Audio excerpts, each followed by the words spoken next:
तेहኛग video रेदो national flag से भारत दिसम रिया जातीय चीर इदी कते तिनंगान कथा को बन बड़ाय जोंगा। फुरगल महारे अकोय जातीय चीरे ओटांगा तेला दो हुयुक कना भारत दिसम रिनी प्रधानमंत्री। ओका दिन दो फुरगल माहा बन मनावा तेला दो हुयुक कना 15 अगस्त।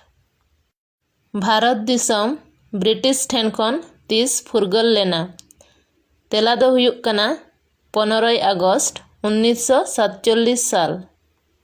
जातीय चीर चेद लुगड़ीते बेनाव आकना तेला दो हुयुक कना खादी। भारत रिया जातीय चीर ओकोये डिजाइन का तेला दो हुयुक कना पिंगाली बेंकाइया। जातीय चीर रिया साइज दो तीना तेला दो हुयुक कना 2:3।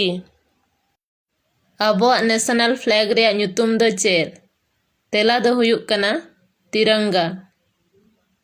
भारत दिसम रिया नेशनल फ्लैग रे चेद चेद कलर मेना तेला दो हुयुक कना साधु रंग पुंड और हरियर रंग।